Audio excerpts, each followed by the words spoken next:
What grade did I get? Is that good or bad? Students can get caught up in what the score is that's written on their paper and what that means. But really, grades aren't the point of going to school. We want to develop students into becoming lifelong learners. So in this episode of Classroom Quick Tips, I'm going to give you my top 5 tips for fostering a growth mindset in your classroom.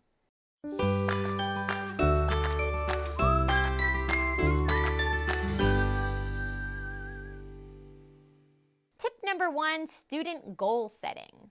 Students should be involved in setting goals in their own academics. Learning how to set a goal and developing a plan to work toward achieving that goal is an important life skill. And when a student sets their own goal, there's more ownership over it. They're just a little bit more invested. Oscar, you're such a mess, but that's okay. We have an organization goal now, and we're going to put our papers in our folders, and we're going to put our supplies away, and maybe you could even pick up some trash. Tip number 2, graph student data. Graphs are a very visual way for students to see progress and growth over a period of time. It's nice to use data graph if there's a particular type of assessment that is taken multiple times throughout the school year. A benchmark or interim assessment that are taken 3 or 4 times a school year would really work great for this. Claudette, or should I say Miss Future Olympian? Look at this growth you made on your mile time. From 11 minutes down to 7:49. You're so fast I can barely see ya.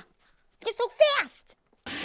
Remember, the trick isn't to focus on the numerical score, but rather how much growth has occurred between the assessments.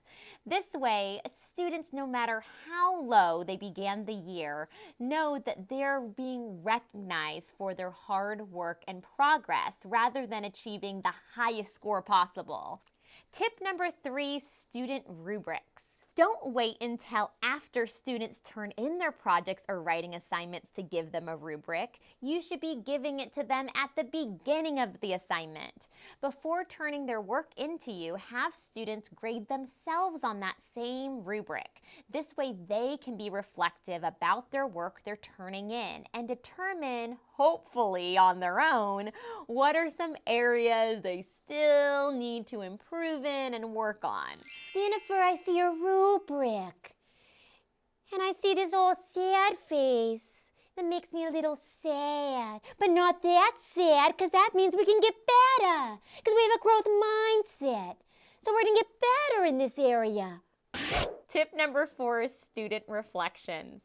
Every so often, while in the middle of a chapter or unit, have students reflect upon how it's going. What are they struggling with? What would they like help with? What's been going well even? What do they hope to improve upon? For upper grades, this reflective time can be a quick write in a journal, totally informal. For K1, this reflection could be in the form of pictures. It's nice to provide students the space for them to reflect upon their learning so that they know what they should continue to focus on. Once again, reinforcing that growth mindset. Tip number 5, focus on progress, not the end result. No matter what scores or grades you give to students, it's the progress that matters.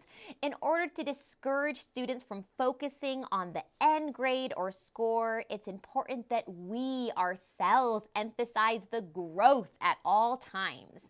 Reframe students' grades to reflect their journey to get there.